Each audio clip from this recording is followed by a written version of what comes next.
नमस्कार, मैं फिर से वापस आ गई हूँ आपके ये जो एक नया हमने वीडियो शुरू किया है अंकित जी के साथ, उनके सफ़र को और जानने के लिए। लेकिन दोस्तों, मैंने सोचा था कि अंकित जी की प्राइमरी शिक्षा और जो सेकेंडरी शिक्षा है उस सभी चीज़ों की विस्तृत जानकारी हम यहाँ पर रखें और आपको उनके संघर्ष और उनकी शिक्षा का जो सफ़र रहा है वो पूरा सफ़र आपको बताएं। लेकिन अभी एक महत्वपूर्ण समय चल रहा है जेएनयू में। अभी जो विद्यार्थी शोधार्थी हमें देख रहे हैं जो जेएनयू से पढ़ना चाहते हैं, तो जेएनयू के बारे में जो महत्वपूर्ण जानकारी है उससे परिचित कराना ये हमारा फ़र्ज़ है कि हम आपको उसके बारे में सही और सटीक जानकारी दें। और अंकित जी से बेहतर ये जानकारी और कौन दे सकता था। तो मैंने सोचा कि बाकी जो इनका सफ़र है, चाहे पहले और बाद का है, उस पे हम विस्तार से बात करेंगे। लेकिन अभी जब जेएनयू में अप्लाई करने के लिए डेट्स अभी बाकी है, आप अप्लाई कर सकते हैं, तो उसके बारे में पूरी जानकारी हम आपको इस वीडियो के द्वारा उपलब्ध कराएंगे। तो आज का वीडियो अंकित जी का जेएनयू के सफ़र पर है और उनके अनुभवों पर है। तो चलिए पहले जान लेते हैं कि जेएनयू में प्रवेश प्रक्रिया क्या है, कैसे शुरू करें। और आप लोग जो हमें देख रहे हैं, यदि आप इच्छुक हैं कि जेएनयू में आप आ पाएँ तो उसके लिए आपको क्या करना होगा।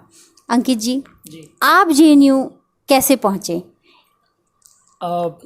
मैंने भी जस्ट फॉर्म भरा और एंट्रेंस दिया और जेएनयू आया। लेकिन इस सफ़र को आसान किया जवाहरलाल नेहरू विश्वविद्यालय का जो छात्र संघ है उसने। ये लोग हर साल मुफ्त कोचिंग क्लासेस देते हैं, उसमें कोई भी जाके रजिस्टर कर सकता है खुद को, और वो काफ़ी अच्छे से ट्रेंड करते हैं। ज़रूरी नहीं कि जिसको करते हैं उसका हो ही जाता है, लेकिन अब इसका काफ़ी प्रभाव पड़ता है और मेरे ऊपर तो काफ़ी पड़ा और मैं चुना गया। ये काफ़ी मदद करते हैं। लेकिन ये है कि इस बार ये परंपरा टूट गई है क्योंकि लॉकडाउन के चलते कहीं आना जाना अलाउ नहीं था और अभी कैंपस भी बंद है पूरी तरह से, तो ये कोचिंग क्लासेस नहीं हो सकी। फिर भी ऑनलाइन माध्यमों से जितना हो सकता था इतना उन्होंने किया और यहाँ के वर्तमान और कुछ पूर्व छात्रों ने, जिसमें मैं भी शामिल हूँ, हम सब ने ऑनलाइन सामग्री डाल के वीडियो वगैरह बना के और भावी छात्रों की मदद की। जी, तो आप ये बताइए हमें कि क्या अभी जो हमें विद्यार्थी देख रहे हैं वो जेएनयू आना चाहते हैं, तो कौन कौन से कोर्सेज यहाँ पर हैं और उसमें आवेदन के लिए पहला कदम क्या है? पहला कदम है कि फरवरी मार्च में फॉर्म आया था जेएनयू का, लेकिन जिस तरह से उसके बाद लॉकडाउन हुआ तो लगातार इसकी तिथि बढ़ाई जाती रही है और अभी फ़िलहाल 30 जून तक अंतिम तिथि है। तो अगर किसी को इसका फॉर्म भरना है तो वो 30 जून तक अप्लाई कर सकता है। और जितनी भी परीक्षाएं हैं जेएनयू की पिछले साल से ऑब्जेक्टिव मोड में हो रही हैं, तो जो भी तैयारी करें ऑब्जेक्टिव मोड में करें।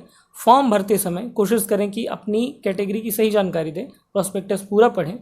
और अगर आपने अपनी पिछली पढ़ाई देश के किसी पिछड़े ज़िले से की है तो एक क्वार्टाइल डिस्ट्रिक्ट का ऑप्शन आता है कि सीकिंग डेप्रिवेशन पॉइंट येस और नो, तो आपको उसको येस करना है। आपको उससे 3% से लेकर 5% तक का अतिरिक्त लाभ मिलता है और आपको छूट दी जाती है। और मैं बहुत सारे छात्रों से मेरी बातचीत होती है तो मैं पाता हूँ कि बहुत सारे लोग ऐसे हैं जिन्होंने ये जानकारी नहीं दी हुई होती है और हड़बड़ी में फॉर्म भरते हैं, साइबर कैफ़े वगैरह में जाके फॉर्म भरते हैं। तो कैफ़े वालों को भी बहुत नहीं पता होता है और नए लोगों को तो नहीं पता होता है। तो मैं कहूँगा कि अपनी कैटेगरी की और क्वार्टाइल डिस्ट्रिक्ट की सही जानकारी दें। अब क्वार्टाइल डिस्ट्रिक्ट में आपका डिस्ट्रिक्ट है कि नहीं, ये जानने के लिए आप ये करें कि जेएनयू का जो ऑनलाइन प्रोस्पेक्टस है उसको पढ़ें, उसमें क्वार्टाइल डिस्ट्रिक्ट की लिस्ट दी हुई है। आपका शैक्षणिक संस्थान अगर उस ज़िले में आता है जो क्वार्टाइल डिस्ट्रिक्ट की लिस्ट में है तो आप वहाँ पे यस कीजिए और उसका लाभ उठाइए। जी, बहुत धन्यवाद। बहुत महत्वपूर्ण बात बताई आपने। और आप लोग जो हमें देख रहे हैं वो इस बात का बिल्कुल ध्यान दीजिए कि आपका डिस्ट्रिक्ट क्या जेएनयू के प्रोस्पेक्टस में दिए गए क्वार्टाइल डिस्ट्रिक्ट में आता है। यदि आता है तो आप उसका ध्यान रखते हुए उसके विकल्प में यस को चुनें ताकि आपको उसका अतिरिक्त लाभ मिल सके। तो अंकित जी, आवेदन किसी ने कर दिया मान लीजिए, तो अभी आप ये बता दीजिए कि किस तरीके के कोर्सेज हैं। एक 12वीं के बाद किस प्रकार के कोर्स है, बीए, एमए, और आगे कौन कौन से कोर्स है जी, कुछ कोर्स के बारे में आप बता दीजिए। मैं बताना चाहूँगा, जवाहरलाल नेहरू विश्वविद्यालय की परिकल्पना एक शोध स्तरीय विश्वविद्यालय के तौर पे की गई थी, रिसर्च बेस्ड। तो ऐसी यूनिवर्सिटीज़ में हमेशा ये प्रयास रहता है कि बैचलर डिग्री के जो भी कोर्सेज हैं उनको कम रखा जाए या नहीं रखा जाए, मास्टर्स और रिसर्च पे जोर दिया जाए। तो जेएनयू के ज़्यादातर कोर्सेज जो हैं वो मास्टर डिग्री से शुरू हैं, जैसे कि हिंदी जो है, इतिहास जो है, राजनीति शास्त्र है, अंतर्राष्ट्रीय संबंध है, इनमें से ये जितने सारे कोर्स हैं किसी में यहाँ पे ग्रेजुएशन नहीं कराया जाता है, इनमें सीधे मास्टर्स होता है। कई सारे सेंटर्स तो ऐसे हैं जैसे कि मीडिया स्टडीज़, तो उसमें यह है कि सीधे एमफिल पीएचडी है, वहाँ मास्टर्स भी नहीं है। ग्रेजुएशन के कोर्सेज जो 12th पास के जो बच्चे हैं जो चाहते हैं, तो उनको केवल और केवल एक ही ऑप्शन है कि उनको विदेशी भाषा अगर पढ़नी है तो यहाँ पे ग्रेजुएशन की सुविधा है, अन्यथा किसी भी अन्य विषय में ग्रेजुएशन की कोई सुविधा नहीं है। तो ये इस भ्रम में ना रहे कि इतिहास से या राजनीति शास्त्र से बीए करेंगे जेएनयू से, ऐसा बिल्कुल भी नहीं है। विदेशी भाषाओं की पढ़ाई होती है, तो अगर आप, लेकिन विदेशी भाषाओं के एंट्रेंस में आपसे विदेशी भाषा नहीं पूछी जाएगी। अच्छा। तो ये डरे नहीं। ज़्यादातर बच्चे जैसे सोचते हैं कि हम इटालियन का एंट्रेंस कैसे दें, जर्मन का एंट्रेंस कैसे दें। किसी भी छात्र को जर्मन नहीं आती है, 12वीं कक्षा में इटालियन नहीं आती है, तो एक कॉमन एंट्रेंस टेस्ट होता है जिसमें उस भाषा के बारे में कुछ नहीं पूछा जाता है आपसे, कॉमन चीज़ें पूछी जाती है, जनरल नॉलेज पूछा जाता है, और आपने जिस देश की भाषा का चुनाव किया है उस देश की के बारे में जो सामान्य ज्ञान है आपका, वहाँ की संसद को क्या कहते हैं, मुद्रा को क्या कहते हैं, वहाँ का प्रधानमंत्री कौन है, कल्चरल रीजन वगैरह क्या है, यही सब पूछा जाता है। तो बच्चे ऐसा कर सकते हैं। जी, आप ये भी बता दीजिए कि कौन सी वो भाषाएं हैं जिसमें वो बीए कर सकते हैं। देखिए, भाषाएं तो बहुत सारी हैं। पश्तो भाषा है हमारे जस्ट पड़ोसी देश पाकिस्तान और अफ़गानिस्तान की भाषा, पश्तो है। फ़ारसी भाषा है, अरबी भाषा है, जापानी भाषा है, इतालवी भाषा है, फ्रेंच भाषा है, चीनी भाषा है, बहुत सारी भाषाएं हैं। लेकिन करियर की चुनौतियों के हिसाब से 3-4 भाषाओं का काफ़ी नाम है। जैसे कि कोरियन को काफ़ी अच्छा मानते हैं लोग, स्पेनिश और फ्रेंच भी काफ़ी बढ़िया है, क्योंकि फ्रेंच जो है कल्चरली डोमिनेट करता है यूरोप को, आज भी करता है, तो इसलिए फ्रेंच भाषा काफ़ी बढ़िया है। जर्मन भी बढ़िया है, क्योंकि जर्मनी और भारत के सांस्कृतिक रिश्ते काफ़ी अच्छे रहे हैं। लेकिन जर्मन भाषा के साथ चुनौती ये है कि उसमें ड्रॉप आउट रेट काफ़ी ज़्यादा है। अच्छा। हाँ, बहुत सारे पढ़ाई या तो मुश्किल होती है या जो भी कारण है, उसमें बहुत कम ही लोग हैं जो उसको कंटिन्यू रख पाते हैं। तो एक इस चुनौती का मतलब ध्यान रखें। और हाँ, मैं बहुत महत्वपूर्ण भाषा को छोड़ गया, जापान। अच्छा। जापान वगैरह ऐसे देश हैं कि जिसके साथ आपके रिश्ते काफ़ी स्थिर रहे हैं हमेशा, तो उन भाषाओं को पढ़ना हमेशा आपके लिए फ़ायदे का सौदा हो सकता है। तो मोटे तौर पे यही है कि जर्मन, जापानीज, स्पेनिश, फ्रेंच, ये 4 भाषाएं हॉट चॉइस के तौर पे आती हैं। जी। तो अभी आपने सुना कि आप ग्रेजुएशन करना चाहते हैं और जेएनयू आना चाहते हैं, तो ये विषय हैं जिसमें आप अपना फ्यूचर देख सकते हैं और इसके लिए आप आवेदन कर सकते हैं। अंकित जी ने बता दिया है कि आवेदन जो है किस प्रकार से करना है और एक प्रवेश प्रक्रिया भी है। तो आवेदन करने के लिए जैसे फॉर्म हमने भरा अंकित जी, उसके बाद एक जो हमारा विद्यार्थी है, अगर कोई हमें गांव से देख रहे हैं, तो वो क्या करे, किस प्रकार से वो स्टडी मटेरियल कलेक्ट करे, किस प्रकार से वो शुरुआत कहाँ से करे? वो सबसे महत्वपूर्ण बात यह है कि बहुत सारी किताबों की कोई ज़रूरत नहीं है। आपके पास कुछ चुनिंदा साधन होने चाहिए, उनका अधिकतम दोहन होना चाहिए। जैसे कि क्या है ना कि बहुत सारी चीज़ें इकट्ठी करके कम पढ़ाई की जाए, उससे ज़्यादा अच्छी है कि आपके पास कम चीज़ें हों और आप अधिक पढ़ पाएँ। और कोई हाथी घोड़ा या तोप जैसी कोई चीज़ नहीं है। चीज़ें ऑनलाइन उपलब्ध हैं, गाइड जो भी है ऑनलाइन उपलब्ध है, किताबें ऑनलाइन उपलब्ध हैं, और बाकी इंटरनेट पे जेएनयू के हर छात्र उपलब्ध हैं। आप अपनी अपनी रुचि के हिसाब से आप किस विषय को पढ़ना चाहते हैं, क्या करना चाहते हैं, उस हिसाब से आप अपने लोगों को खोज सकते हैं। अगर आप चाहते हैं कि मैं आपकी मदद करूं, तो मैं कहूँगा कि वीडियो की डिस्क्रिप्शन बॉक्स में मेरी ईमेल आईडी डाल दें आप, ताकि अगर कोई दूर दराज से कोई भी छात्र संपर्क करता है तो मैं उसको एक उचित मार्गदर्शन देने वाले वहाँ के छात्र तक रेफ़र कर सकूँ। जी, बहुत अच्छी बात है, और डिस्क्रिप्शन में आपको मिल जाएगा इनका ईमेल आईडी, और यदि आप इनसे कोई भी सवाल करना चाहते हैं तो आप इन्हें मेल कर सकते हैं। तो बहुत सारी किताबों की ज़रूरत नहीं है, इस बात पर विशेष ध्यान रखिए। ऑनलाइन बहुत सारी चीज़ें हैं, पिछले साल के प्रश्न पत्र को अवश्य देखें वेबसाइट पर जाकर, और तैयारी अपनी घर बैठे शुरू कर दीजिए।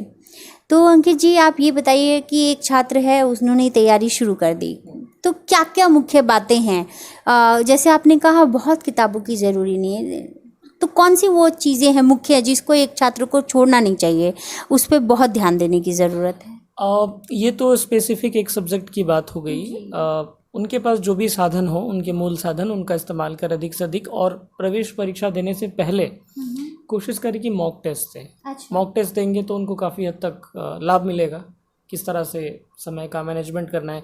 कई बार ऐसा होता है कि पहले 50 प्रश्नों में आप बहुत अधिक समय खर्च कर देते हैं और बाकी के 50% आप प्रश्न जो है हड़बड़ी में करते हैं और फिर गड़बड़ हो जाती है आपसे। तो आपको एक पहले से मानसिक तौर पे खुद को तैयार करना है और कोशिश ये करें कि जो कुछ भी आप पढ़ रहे हैं, जो कुछ भी आपकी समझ बन रही है, उसको आप नोट डाउन करने की कोशिश करें। नोट डाउन करें। आप जितना लिखेंगे उसका एक मनोवैज्ञानिक प्रभाव आपके ऊपर ये पड़ेगा कि आपको ऐसा लगेगा कि आपने उन सारी चीज़ों को कहीं ना कहीं अपने एक बैंक बैलेंस में जमा कर लिया है। जी जी जी, तो ये बहुत महत्वपूर्ण बातें इन्होंने बताई। इसी क्रम में एक बात और मैं आपसे पूछना चाहूँगी अंकित जी, कि हमने आवेदन की बात की, आवेदन का क्या मोड है? शुरुआत जैसे किसी को करना है तो क्या कहीं से फॉर्म लेना पड़ता है? किस प्रकार से कोई स्टूडेंट अगर गांव में है, वो हमें देख रहे हैं, तो वो कैसे आवेदन कर सकते हैं? बिल्कुल नहीं, कहीं से फॉर्म लेने की कोई ज़रूरत नहीं है। ऑनलाइन फॉर्म खोलना है और 10 मिनट लगता है जेएनयू का फॉर्म भरने में।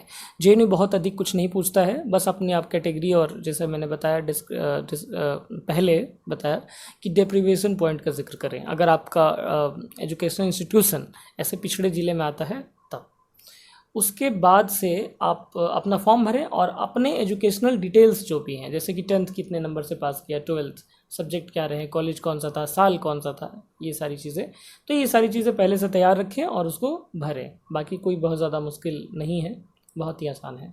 जी, तो ये वेबसाइट कौन से वेबसाइट पे, क्या सीधा हम जेएनयू के वेबसाइट पे जाकर अप्लाई कर सकते हैं? हाँ बिल्कुल, jnu.ac.in ऑनलाइन एडमिशन खोलना है और वहीं से अप्लाई करना है। जी, तो एनटीए का इसमें क्या रोल है? जैसे पहले जो था, तो जेएनयू अपनी प्रवेश परीक्षा जेएनयू का प्रशासन खुद आयोजित करवाता था और परीक्षा जो थी सब्जेक्टिव मोड में होती थी। आपको ऐसे टाइप आंसर लिखना होता था और उसकी तुलना की जाती थी कि यूपीएससी का मेंस निकालना और जेएनयू का एंट्रेंस निकालना, ये दोनों बिल्कुल ही एक चीज़ थी, ऐसा लोग मानते थे। लेकिन पिछले साल से सारी चीज़ें बदल गई और एक नेशनल टेस्टिंग एजेंसी है, इसके ऊपर सरकार ने और विश्वविद्यालय प्रशासन ने ये एक भार दिया कि अब जो भी राष्ट्रीय स्तर की महत्वपूर्ण परीक्षाएं हैं उनमें विविधता नहीं है। मतलब पहले जिस चीज़ की नियुक्ति थी, जिस चीज़ का प्रवेश था, उसकी प्रवेश परीक्षा उसी संस्थान से आयोजित कराया जाता था। अब क्या है कि ये विविधता खत्म हो गई है, एक सेंट्रलाइज व्यवस्था है नेशनल टेस्टिंग एजेंसी के नाम से, और वहीं सारे एंट्रेंस राष्ट्रीय महत्व के जो भी एंट्रेंस हैं, जेएनयू एंट्रेंस, नीट की परीक्षा, यूजीसी नेट की परीक्षा, ये सारी परीक्षाएं आयोजित करवाता है।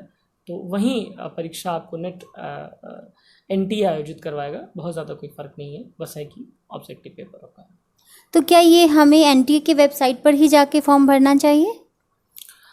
आप दोनों कर सकते हैं, एनटीए की वेबसाइट पे भी जा सकते हैं, जेएनयू की वेबसाइट पे भी जा सकते हैं। ज़्यादा ये कोई मुश्किल सवाल नहीं है, क्योंकि फॉर्म तो आपको जेएनयू का ही डालना है। जी जी, तो जैसे पहले ऑनलाइन ऑफलाइन जो क्लासेस प्रोवाइड होती थी, जेएनयू के कुछ छात्र क्लास देते थे, अभी लॉकडाउन है तो उसमें क्या व्यवस्था की गई है, किस प्रकार से? लॉकडाउन में तो क्लासेस की व्यवस्था नहीं है, लेकिन ऑनलाइन माध्यमों से तमाम सब्जेक्ट्स के जो लोग हैं, कई बार जेएनयू छात्र संघ के द्वारा और कई बार कुछ लोग अपनी निजी कोशिशों से, जैसे कि मैं हिंदी का हूँ तो मैं हिंदी के बारे में कुछ वीडियोस वगैरह बना के यूट्यूब पे डालता हूँ, ताकि दूर दराज के जो लोग हैं वो इससे लाभान्वित हों। तो इस तरह से आप यूट्यूब में खोलें, देखें आप किस सब्जेक्ट के हैं, और उस तरह से कोई ना कोई वीडियो आपको मिल जाएगा। जी, तो आप एक्टिव रहिए, और इंटरनेट आजकल बहुत सुलभ है तो उसका बिल्कुल फ़ायदा उठाएं। कोशिश करें कि ज़्यादा से ज़्यादा और बेहतर जानकारी आप अपने कोर्स से संबंधित जुटाएं और अपना प्रयास जो है उसको सफल बनाने के लिए अपनी मेहनत की खुराक इसे देते रहें। तो अब हम जानते हैं अंकित जी जेएनयू कैसे पहुँचे, प्रवेश परीक्षा से लेकर के आगे की जर्नी इनकी कैसी रही। तो अंकित जी बताएं आपका कैसा रहा जर्नी, आपने जब प्रवेश परीक्षा दिया उसमें कौन कौन सी चीज़ें आपके लिए सहायक सिद्ध हुई? मेरे लिए तो आंसर राइटिंग की प्रैक्टिस जो थी पहले से वो काफ़ी सहायक रही, और चूंकि मैं पहले से लिखता था, लिखने का शौकीन था, तो मेरी भाषा कहीं ना कहीं ठीक थी, तो इसका एक लाभ मिला। और हमारे ज़माने की तो बात ही कुछ और थी, सब्जेक्टिव पेपर था, तो हमने दूसरे अनुशासन की भी जो पढ़ाई की थी उसका भी फ़ायदा हमें आंसर राइटिंग में हुआ। लेकिन ऑब्जेक्टिव में ऐसा कोई फ़ायदा नहीं होने जा रहा है। ऑब्जेक्टिव में आपके पास सिर्फ 2 ऑप्शन है, या तो आप सही आंसर कर रहे हैं, नहीं तो गलत आंसर कर रहे हैं, बीच में ग्रे सेट जैसा कुछ भी नहीं है। तो मेरा अनुभव ऐसा था, बाकी मेरा अनुभव अब इस बैच के लोगों का अनुभव नहीं हो सकता है, दुर्भाग्य से। तो बहुत कुछ बदल चुका है, लेकिन जो नहीं बदला है वो है जेएनयू और लोगों के विचार जो जेएनयू से जुड़ा हुआ है। तो अब हम अंकित जी से जानते हैं कि जेएनयू में उन्होंने प्रवेश परीक्षा को पास किया, उसके बाद के क्या चरण रहे, कैसे उन्होंने प्रवेश पाया, क्या क्या हुआ उसके बाद, जैसे रिज़ल्ट आने के बाद का जो चरण है वो हम जानते हैं। रिज़ल्ट आने के बाद अब तो है कि आपको ऑनलाइन एक टोकन जनरेट किया जाएगा और आप उसके माध्यम से एडमिशन लेने जाएंगे। आपकी डेट फिक्स है। हमारे समय में ऐसा नहीं होता था। हमारे समय में 6 दिन होता था और उन 6 दिनों में आप कभी भी लाइन में लग के जाके अपना एडमिशन करवा सकते थे। तो पहले जो था, कहा जाता था कि जेएनयू का एंट्रेंस निकालना जितना मुश्किल होता है उससे ज़्यादा मुश्किल होता है उसकी प्रवेश प्रक्रिया को पूरा करना। पर अब ऐसा नहीं है, अब काफ़ी सुलभ है। आपको एसी कमरे में बैठाया जाता है, ठंडा पानी पिलाया जाता है, चाय कॉफ़ी भी दी जाती है अंदर, और आपकी फ़ोटो कॉपी, प्रिंट आउट वगैरह सबकी व्यवस्था भीतर होती है। बस आपको अंदर एक बार प्रवेश करना है, फिर सारी चीज़ें बहुत सुलभ तरीके से हो जाती हैं, कोई दिक्कत नहीं है उसमें। जी। तो आप क्योंकि हिंदी साहित्य पढ़ते हैं, हिंदी के विद्यार्थी शोधार्थी हैं, तो आप ये बताइए कि एमए हिंदी करें और एमफिल हिंदी के लिए या पीएचडी हिंदी के लिए कोई आवेदन कर रहे हैं, तो उसमें क्या क्या प्रक्रिया है, क्या क्या चरण है उसके? प्रक्रिया तो सामान्य ही है, जैसे कि इतिहास का है वैसे हिंदी का भी है। बस आपको फॉर्म भरना है, ज़्यादा कुछ नहीं करना है अलग से। बस आप अपने विषय की अच्छी तैयारी करें, अलग से कुछ नहीं है। जो ऑनलाइन जैसे कि जो एमफिल पीएचडी की प्रवेश परीक्षा देना चाहते हैं, तो वो कोशिश करें कि अपना एक सिनॉप्सिस बना के रखें। जैसे एमफिल है तो छोटा सिनॉप्सिस और पीएचडी है तो बड़ा सिनॉप्सिस, और वो देख लें एक बार कि साहित्य के किस हिस्से पे उनकी सबसे अच्छी कमांड है। तो जिस पे उनका अच्छा कमांड हो उसके बारे में वो एक क्या शोध करना चाहते हैं, क्या करना चाहते हैं। जैसे कि मीराबाई के काव्य में स्त्री जीवन, और प्रेमचंद के कथा साहित्य में किसान जीवन, इस तरह से, या फिर और भी बहुत सारी चीज़ें हैं, जैसे कि युगीन संदर्भ और तुलसीदास का काव्य, बहुत सारी चीज़ें हैं। आप किसी पे अपना, मतलब यही 3 नहीं, किसी पे अपना एक बना के आप रेडी रखें, ताकि आपको जब इंटरव्यू के लिए बुलाया जाए तब आप अपना शोध प्रस्ताव लेकर वहाँ जाएं और उसको प्रस्तुत करें, जिसमें आप अधिक से अधिक बोल सकें। तो बिल्कुल इस बात का आप ध्यान रखिए कि यदि आप एमफिल पीएचडी के लिए आ रहे हैं तो आपका सिनॉप्सिस तैयार हो, ये बहुत ज़रूरी है। और सिनॉप्सिस के लिए विषय आपकी रुचि का होना चाहिए जिस पे आप अपनी बात अच्छे से रख सकें। अब हम अंकित जी से जानते हैं कि जेएनयू में इन्होंने प्रवेश पा लिया, अंदर का माहौल इन्हें बाकी जगहों से कैसे अलग लगा, और जेएनयू जो लोगों के सपनों में, विचारों में रहता है, वो ऐसी कौन सी ख़ास बात है जो जेएनयू को जेएनयू बनाती है? सबसे पहली बात की आज़ादी का जो गलत अर्थ लगाया जाता है मीडिया वगैरह के माध्यम से, तो वो एकदम से गलत बात है, पूरी तरह से गलत बात है। आज़ादी जो है वो इस चीज़ की आज़ादी है कि आपको 24 घंटे में कभी भी लाइब्रेरी में पढ़ने की आज़ादी है, 24 घंटे में आप कभी भी हॉस्टल जा सकते हैं। तो ये सब आज़ादी है, और ये आज़ादी जेएनयू को बड़ा ही ख़ास बनाती है। ऐसा नहीं है कि यहाँ पर ऑक्सफोर्ड यूनिवर्सिटी के प्रोफेसर पढ़ाते हैं या फिर यहाँ पे कालिदास पढ़ाते हैं, ऐसी कोई बात नहीं है। यहाँ के प्रोफेसर भी वैसे ही हैं जैसे कि किसी भी देश के अन्य विश्वविद्यालयों के प्रोफेसर हैं। बाकी ये है कि यहाँ की संस्कृति जो है वो काफ़ी अच्छी है, खुली है, उदार है, और यहाँ पे आप क्लासरूम लर्निंग जितनी करते हैं उससे ज़्यादा आप अपने जूनियर, सीनियर और क्लासमेट्स के साथ गेट टुगेदर जो होता है, पब्लिक गैदरिंग की बहुत सारी जगहें हैं, बहुत सारे प्लेसेस हैं, वहाँ पे बैठ के आप अपने गांव देहात के मुद्दों से लेकर इजराइल फ़िलिस्तीन तक के मुद्दों पे चर्चा कर सकते हैं। उसके बाद से जेएनयू की और बहुत सारी चीज़ें हैं जो इसको ख़ास बनाती हैं। एक तो ये बहुत ज़्यादा सस्ता है, एक बहुत ही साधारण परिवार का लड़का लड़की जो भी हो पढ़ने के लिए आता है तो उसको अतिरिक्त कोई भी बोझ नहीं पड़ता, और वो बहुत ही आराम से, आत्मविश्वास से यहाँ पे अपनी पढ़ाई कर सकता है। जी, जी। तो जेएनयू में आपका जो अनुभव रहा है, तो आप जेएनयू में क्या आप वहाँ के हॉस्टल से भी जुड़े रहे हैं? हॉस्टल में रहे हैं आप? बिल्कुल। मैं हॉस्टल में रहा हूँ। पेरियार छात्रावास जो है वो मेरा हॉस्टल रहा है और मैं हॉस्टल में रहा हूँ। काफ़ी अच्छी सुविधा है हॉस्टल की कि आपको कभी भी आने जाने की छूट है और खाना पीना भी अच्छा है और एक रूटीन लाइफ आपकी हो जाएगी। आपको समय पे खाना, समय पे नाश्ता, समय पे डिनर, सारी चीज़ें मिलेंगी। फिर आप उसके हिसाब से अपना करके अपने क्लासरूम को अटेंड कर सकते हैं, लाइब्रेरीज़ को अटेंड कर सकते हैं और ये सारी चीज़ें काफ़ी बढ़िया है। जेएनयू में जब भी जाएं कोशिश करें कि हॉस्टल में रहें और यहाँ पे हॉस्टल फॉर ऑल की पॉलिसी है। अगर कोई कहता है कि मुझे हॉस्टल मिलेगा या नहीं मिलेगा, इसकी कोई संशय की बात है ही नहीं। यहाँ पे हॉस्टल फॉर ऑल है, सबके लिए हॉस्टल मिलता है। थोड़ा वक्त लगता है कई लोगों को। तो हॉस्टल का जो आपका जीवन है वो किस प्रकार से उसने आपको बदला या आपके व्यक्तित्व में किस प्रकार के बदलाव लेकर आया? हॉस्टल के जीवन की सबसे अच्छी बात है कि जवाहरलाल नेहरू विश्वविद्यालय में हॉस्टल का जो अलॉटमेंट है तो वो विषय के अनुसार नहीं होता है। यहाँ पे कोशिश ये की जाती है कि अगर कोई हिंदी संस्कृत वाला है तो उसका जो रूममेट हो वो कंप्यूटर साइंस का हो, लाइफ साइंस का हो, एकदम अलग तरह का हो। अगर आप उत्तर भारत के हैं तो आपको प्रोत्साहित किया जाता है कि आप पूर्वोत्तर भारत के लोगों के साथ रहें, आप दक्षिण भारत के लोगों के साथ रहें। तो हॉस्टल में रहने से आपका ये होता है कि एक अखिल भारतीय दृष्टि बनती है। ऑल इंडिया लेवल पे आप चीज़ों को सोचने लगते हैं और जो आपकी एक सांस्कृतिक सीमा होती है, कल्चरल बाउंड्री होती है, आप उसको उससे बाहर निकल के आप देखते हैं कि आपका देश कितनी विविधता से भरा हुआ है। और कई बार तो विदेशी छात्र भी रहते हैं तो आप उनके साथ भी बहुत कुछ जानते हैं, सीखते हैं और फिर एक आपकी पहचान हुई, एक मेरी पहचान हुई और फिर आप एक कॉमन आइडेंटिटी को खोजने की कोशिश करते हैं और आप अधिक समावेशी, अधिक सेक्युलर और अधिक उदार बन पाते हैं। तो और हॉस्टल में एक और बात है कि हॉस्टल के भीतर भी एडमिनिस्ट्रेशन काम करता है, चुनाव होते हैं। तो एक लोकतंत्र की पौधशाला है, वहाँ भी आप चुनाव लड़ सकते हैं। मेस सेक्रेटरी का चुनाव होता है, मेस के अध्यक्ष का चुनाव होता है, हॉस्टल के अध्यक्ष का चुनाव होता है।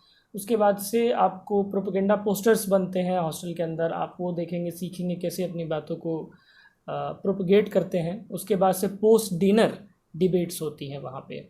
खाना खाने के बाद उसी टेबल पे सब लोग बैठते हैं और आपस में किसी मुद्दे पे बात करते हैं।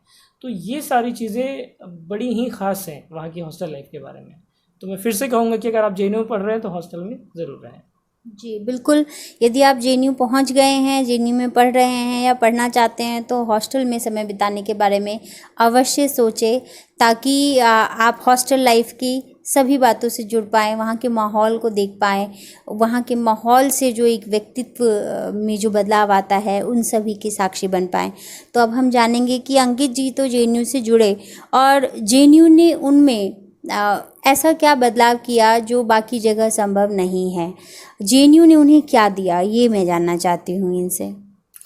जेएनयू ने सबसे अच्छी चीज़ ये दी कि यहाँ पे मैंने देखा एक चीज़, मैं सबसे पहले अगर ध्यान दूँ तो कि ये 100% VH-PH फ्रेंडली यूनिवर्सिटी है। यानी कि फिजिकली और विजुअली हैंडीकैप्ड जो लोग हैं उनके लिए 100% फ्रेंडली है। पूरी तरह से उनको ध्यान में रख के सारे भवन बने हैं और उन भवनों का प्रवेश द्वार वगैरह बना है।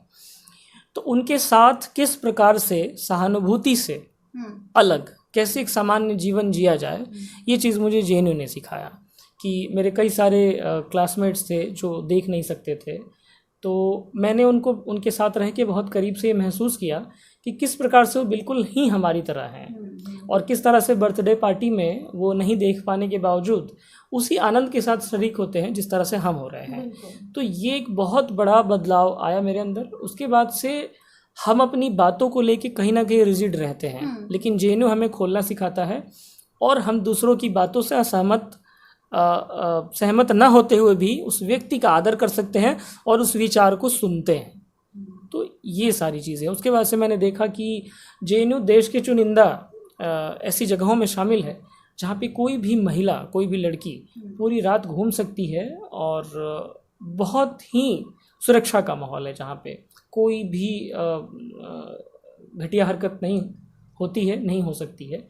तो ये सारी चीज़ें जो हैं इन सारी चीज़ों ने मेरे व्यक्तित्व में काफ़ी बदलाव लाया और अब मैं महसूस करता हूँ कि ऐसा नहीं कि पहले मैं पिछड़ी हुई सोच का था, लेकिन अब मैं महसूस करता हूँ कि हमारा जो समाज है, जो जेएनयू से बाहर है, जहाँ से हम आते हैं, वो विकलांगों के प्रति, महिलाओं के प्रति, पिछड़े वर्ग के प्रति, अल्पसंख्यकों के प्रति और भी अधिक कैसे खुद को बदलेगा, तो इसका एक खाका, एक ब्लूप्रिंट बना है जेएनयू में पढ़ने के बाद से। जी जी। तो ये कह सकते हैं कि आपको मानवीयता के और करीब जेएनयू लेकर आया है। हाँ, बिल्कुल बिल्कुल कह सकती हैं आप। जी।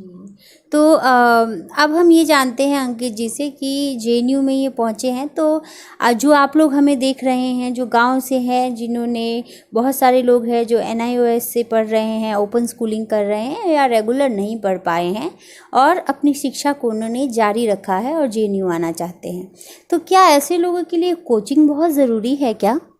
कोचिंग की कोई ज़रूरत नहीं है। आप अपने में विश्वास रखिए और जो भी मटेरियल्स है आप उसको पढ़िए। रही बात छात्रों की, तो इस देश के महज 3% लोग ही ऐसे हैं उच्च शिक्षा में जितने लोग हैं जो केंद्रीय विश्वविद्यालयों में पढ़ते हैं। तो आप 97% लोगों में से हैं, आपको 3% में आना है। तो आपको कहीं कोचिंग लेने की ज़रूरत नहीं है और आप खुद से पढ़ें, ये ज़्यादा अच्छी चीज़ है। और ये कोई बहुत भौकाल टाइट करने की ज़रूरत नहीं है, आपको बस मेहनत करना है और आप कब 97% से 3% में आ जाएंगे आपको भी पता नहीं चलेगा। जी बिल्कुल, आपको बस मेहनत करना है, कोशिश करनी है और अपना पूरा जो है अपना 100% उसमें देना है, ताकि आप अपने सपने को साकार कर पाएँ, जेएनयू पहुंच पाए। जेएनयू को लेकर एक धारणा यह भी बनती है लोगों में कि जो एक बार जेएनयू चला जाता है वो वहीं का होकर रह जाता है। इस विषय में अंकित दुबे जी क्या कहते हैं, सुनते हैं उनको। एक कहा जाता है कि वंस अ जेएनयूआइट ऑलवेज अ जेएनयूआइट। तो ये एक बहुत अच्छी चीज़ है कि जेएनयू आपको एक चेतना से भरता है, तो वो चेतना 2-4 सालों के लिए नहीं होनी चाहिए, वो चेतना पूरी ज़िंदगी के लिए होनी चाहिए। और ज़िंदगी के जितने सारे फैसले हैं उसमें वो खुलापन और वो चेतना आपके काम आनी चाहिए।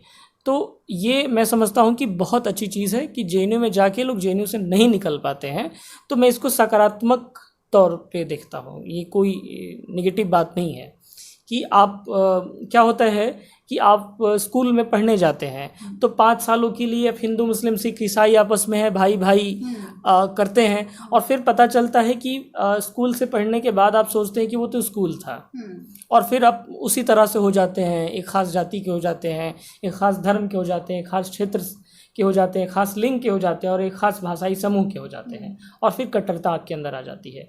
तो ये जो है कि जेएनयू से नहीं निकल पाना, तो ये नकारात्मक नहीं है, ये काफ़ी सकारात्मक है कि जेएनयू में जिन आदर्शों की शिक्षा आपको मिलती है, जिन आदर्शों को आप अपने व्यवहार में लाते हैं, उनसे आप ज़िंदगी भर नहीं निकलना चाहते, नहीं निकलते और निकलना भी नहीं चाहिए, मैं कहता हूँ। हमने कई बार ये भी सुना है कि बहुत सारे लोग जेएनयू कैंपस से भी नहीं निकलना चाहते हैं, तो ये कितना सच है और उसके पीछे क्या कारण है? ऐसा नहीं है कि लोग निकलना नहीं चाहते हैं, हर किसी का कार्यकाल फिक्स होता है। एमए का 2 साल, बीए का 3 साल, एमफिल का 2 साल, पीएचडी का 5 साल। तो ये कार्यकाल जैसे ही किसी का पूरा होता है वैसे ही उसकी छुट्टी तो कर ही दी जाती है। बाकी आप एक बार पढ़ते हैं वहाँ पे तो एक परंपरा से जुड़ जाते हैं, तो बाकी आपका आना जाना और लोगों से मिलना जुलना, चाय कॉफ़ी पीना और कभी कभी ठहर भी जाना, तो ये तो लगा ही रहता है।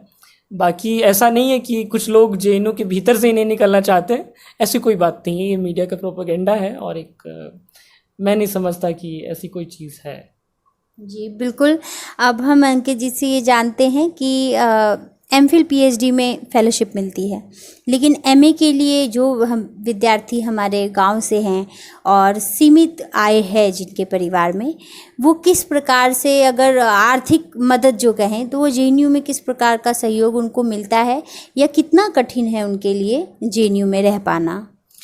जेएनयू एक मामले में और ख़ास है कि ये ग्रेजुएशन से लेके और पोस्ट ग्रेजुएशन तक के जो विद्यार्थी हैं उनको एमसीएम नाम का एक छात्रवृत्ति देता है, जिसमें 2000 रुपये प्रति माह आपको दिए जाते हैं। ऐसा नहीं कि सबको दिए जाएंगे, जिनके पिता इनकम टैक्स पेयर नहीं है उनको ये राहत दी जाती है 2000 रुपये की। तो ज़्यादातर लोगों के नहीं ही होते हैं, साधारण वर्ग के लोग पहुंचते हैं जेएनयू में, तो वो 2000 रुपये जो आपको मिलते हैं वो काफ़ी अर्थपूर्ण है और वो उनका काफ़ी महत्व है, काफ़ी उन पैसों की ज़रूरत पड़ती है और ये काफ़ी अच्छी पहल है। बाकी मैं तो कहता हूँ कि अन्य विश्वविद्यालयों में भी होना चाहिए, लेकिन दुर्भाग्य से नहीं है।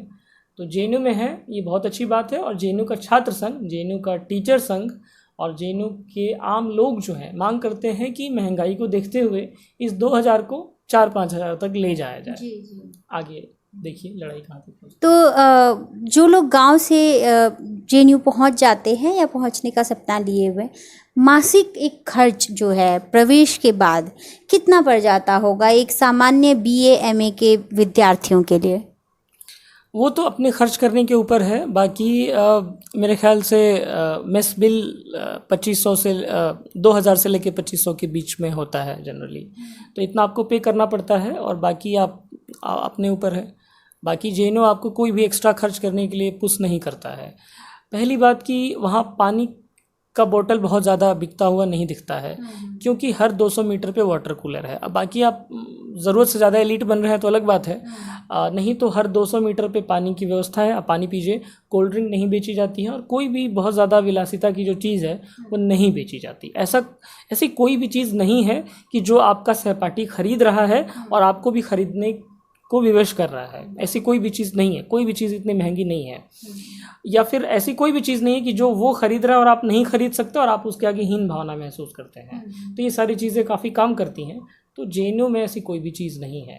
तो आप बहुत कम पैसों में रह सकते हैं, आप हवाई चप्पल में घूम सकते हैं, कहीं क्लासरूम में आपसे सवाल नहीं किया जाएगा, कोई ड्रेस कोड के लिए सवाल नहीं किया जाएगा, आप साधारण से साधारण वस्त्र पहन सकते हैं और बड़े से बड़े सेमिनार में बोल सकते हैं, हिस्सा ले सकते हैं। जेएनयू आपको रोकता नहीं है। आप जितने ही सिंपल हैं आपकी रिस्पेक्ट उतनी ही अधिक होगी जेएनयू में। जी बिल्कुल। जेएनयू अभी प्रवेश परीक्षा के लिए वेबसाइट अभी खुले हुए हैं, आप चाहें तो उसके लिए आवेदन कर सकते हैं।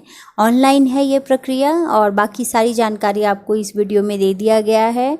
और यदि इसके अतिरिक्त आपको कोई जानकारी जेएनयू के संदर्भ में चाहिए या किसी कोर्स या किसी अन्य बातों के बारे में आप जानना चाहते हैं जिसका संबंध जेएनयू से है, तो डिस्क्रिप्शन में हम अंकित जी का मेल आईडी दे रहे हैं, वहाँ से आप उनको मेल आईडी लेकर आप उनसे सवाल पूछ सकते हैं। और बहुत जल्दी अंकित जी के पूरे सफ़र को भी हम कवर करेंगे।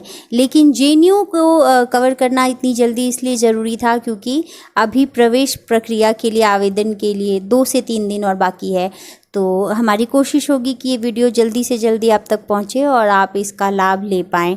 तो अंकित जी का हम सभी आप सब की तरफ से और हमारे चैनल की तरफ से बहुत बहुत आभार। धन्यवाद आपका भी। जी बहुत बहुत धन्यवाद आपका अंकित जी। आप ऐसे ही बने रहिए और अपने गांव का जो सफ़र है वहाँ से स्कूल और फिर कॉलेज और जेएनयू तक के सफ़र और अब अम्बेडकर विश्वविद्यालय तक के सफ़र को पूरे विस्तार के साथ आपसे जानेंगे। अगले एपिसोड में फिर से मिलेंगे इसी चैनल पर, अंदाज़े हिंदी पर। नमस्ते।